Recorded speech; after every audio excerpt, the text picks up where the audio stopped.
बुलावे तुझे यार अजमेर। বলিউড মানেই কি গ্ল্যামার আর আলোর ঝলকানি, নাকি এর গভীরে লুকিয়ে আছে অন্ধকার জগৎ আর ষড়যন্ত্র?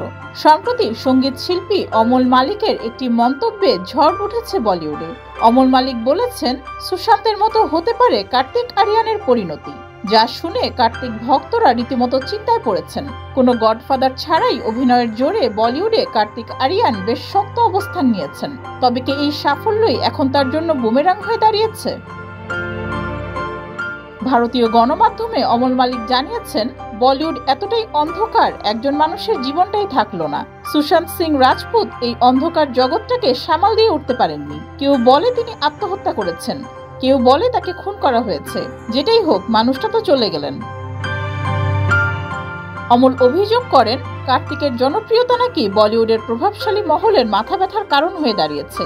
এই নায়ককে এখন সরিয়ে দেওয়ার জন্য উঠে পড়ে লেগেছেন বেশ কিছু অভিনেতা ও প্রযোজক, ঠিক যেমনটা ঘটেছিল অভিনেতা সুশান্ত সিং রাজপুতের ক্ষেত্রে।